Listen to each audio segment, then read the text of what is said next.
गुरु रूपी साध संगत के चरणों में प्रणाम। ये संसार जो है ये झूठा है। तो नारद जी कहते हैं कूड़ राजा कूड़ प्रजा कूड़ ये संसार, कि भाई ये संसार जो हमें दिख रहा है ये झूठा है, राजा भी झूठा है, संसार भी झूठा, और तुम भी जो है उस झूठ में फंसे हुए। कबीर साहब क्या कहते हैं, झूठी बाजी पिंड मझारा। जो हमारे नीचे के ये चक्र हैं, इस खेल को जो है काल ने माया के साथ मिलके झूठा प्रतिबिंब पेश किया हुआ है और उसे झूठ में फंसाया हुआ है।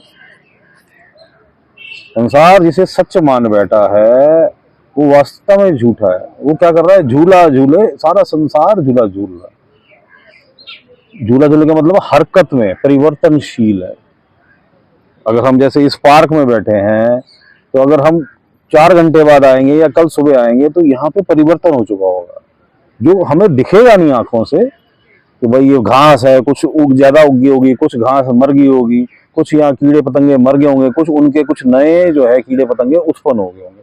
हरकत में, पूरा संसार हरकत में। इसी तरह हमारा शरीर है, हमारा ये स्किन है, ये भी निरंतर मर रहा है और निरंतर नया नया स्किन उत्पन्न हो रहा है।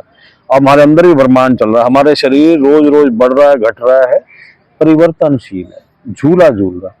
देवता भी जो है वो झूला ही झूल रहे हैं, परिवर्तन है उनके दिन दिन ओद घटता, उनके भी जो कार्यकाल है एक तरीके के, वो भी क्या हो गए, जैसे यहाँ मिनिस्ट्री है तो वो भी मिनिस्टर हो गए। यमराज जो है तो बड़ा मिनिस्टर मान लो, चित्रगुप्त उनके जो अकाउंटेंट मान लो, वो मिनिस्टर है, उनमें भी परिवर्तन हो रहा है। ब्रह्मांड में भी क्या है, निरंतर परिवर्तन हो रहा है। धरती जो है उसके अंदर निरंतर हर पल चेंजेस आ रहे हैं, सूर्य के अंदर हर पल चेंजेस आ रहे हैं, तारों के अंदर हर पल चेंजेस आ रहे हैं। इसी तरह पूरा जो सृष्टि है वो जो चलायमान है, जो झूला झूल रही है, उसमें परिवर्तन आ रहा है। और जीव जो है इस परिवर्तन में जो है वो सुख खोज रहा है, जबकि परिवर्तन में सुख नहीं है। सुख कब मिलेगा, जब टिक जाएगा। शांति कब मिलेगी, जब टिक जाएगा। आनंद कब मिलेगा, जब वो है टिक जाएगा। इसी प्रकार हमारा जो मन है वो भी झूला झूल रहा है। आप उसको जितनी मर्जी कोशिश करते हैं फिर भी देखते हैं कि वो टिकता नहीं है।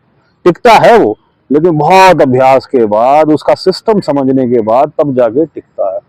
ये तो योगी बेचारे लाखों साल तपस्या में बैठे रहते हैं फिर भी मन टिका नहीं पाते। अर्जुन भी भगवान कृष्ण को क्या कहते हैं, हे गोविंद, मैं 100 हाथी भी जीत लूं, शायद ज्यादा भी हाथियों के ऊपर काबू कर लूं, लेकिन ये जो मेरा मन है ना, मैं इस पे काबू नहीं पा सकता।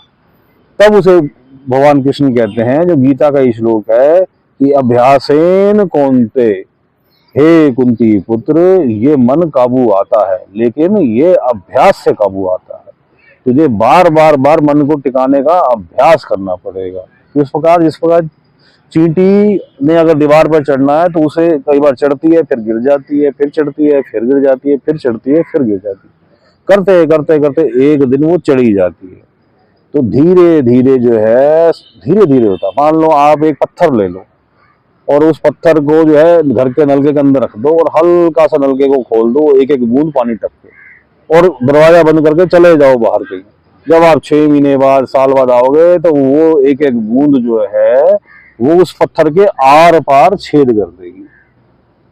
तो क्या हुआ, उससे क्या ज्ञान मिला कि भाई अभ्यास, जब तू नित्य रोज रोज अभ्यास करता रहेगा मन को एकाग्र करने का, इस प्रकार हम करते हैं अपने तीसरे तिल पे पीछे करके, जिसके आगे हम डिस्कशन करेंगे, वहां ध्यान केंद्रित करने की कोशिश कर। मन को सारे चक्रों से, नीचे के जो पिंड के हैं उनसे उठा के ऊपर लाना, तीसरे तिल पे लाना, आंखों के पीछे सेंटर में, आंख कान बाकी इंद्रियों से भी, मुंह से, बाकी इंद्रियों से भी हटा के ध्यान को वहां केंद्रित करना।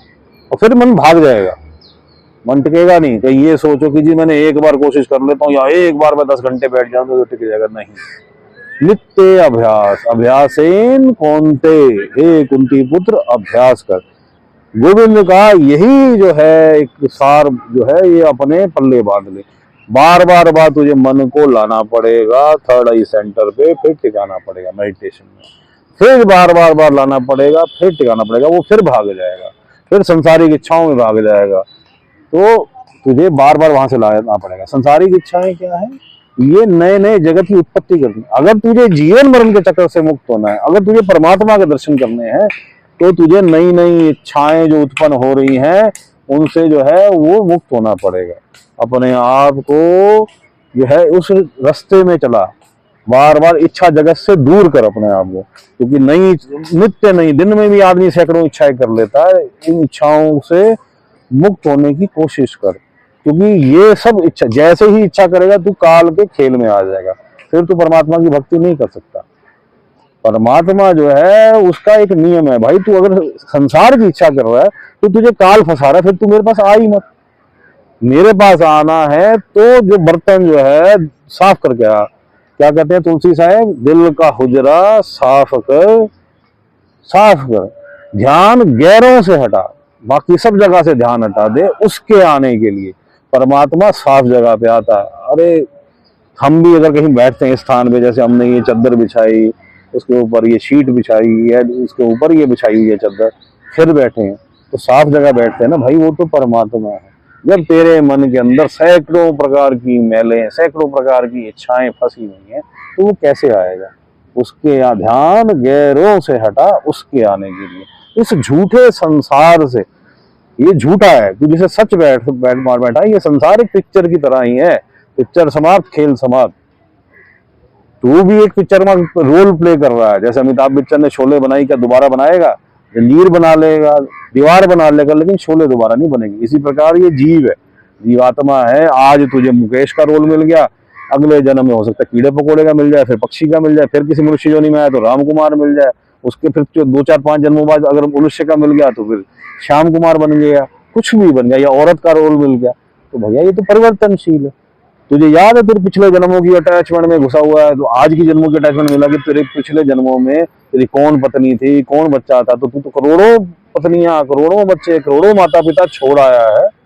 तो भाई सच्चे रास्ते पे चल, सच की तरफ चल। सच क्या है? संसार में एक ही सच है, इसे कहते हैं सत्य, परमात्मा। इसीलिए उसको कहते हैं सत्य पुरुष, सच्चा केवल परमात्मा। ये झूठा जगत है, ये काल का छलावे का जगत है, इससे निकल। अब हम मेडिटेशन में बैठते हैं, ध्यान को कहाँ लगाएंगे? थर्ड आई सेंटर, तीसरे तिल पे, दोनों आंखों के पीछे, बीच में पीछे करके, और सामने परमात्मा में ध्यान केंद्रित करते हैं, और सारे अपने जो ख्याल है, अपना ख्याल को वहीं समेट देते हैं। और क्या कहते हैं आगे? कबीर साहब जी कहते हैं कि तुक दम करारी हाजिर हजूर खुदा। तू एक बार शिद्दत से परमात्मा को याद कर ले, वो सामने है, एट ए टाइम, एक क्षण के अंदर, एक दम के अंदर तेरे सामने है। तो तू उस अभ्यास को कर, ताकि वो अभ्यास करते करते तो उस स्थिति में पहुंच जाए कि जैसे ही तेरा संसार से ध्यान हटे, तुझे उसके दर्शन हो जाए। दर्शन गुरु कृपा से होंगे। पूर्ण गुरु के बिना तू परमात्मा के दर्शन नहीं कर सकता, परमात्मा की कृपा के बिना तू परमात्मा के दर्शन नहीं कर सकता। अब मेडिटेशन बैठते हैं, पूर्ण गुरु अगर हमें प्राप्त है तो पूर्ण गुरु का ध्यान करते हैं, और पूर्ण गुरु से अगर पंचनाम सतनाम प्राप्त है तो उसका सिमरन करते हैं, नहीं तो साइलेंस में परमात्मा का ध्यान करते हैं। ध्यान को सब जगह से केंद्रित हटा के, ख्याल को तीसरे तिल में, आंखों के पीछे, थर्ड आई सेंटर में लाके वहां केंद्रित करते हैं। मालिक सबका भला करे, मालिक सबका भला करे।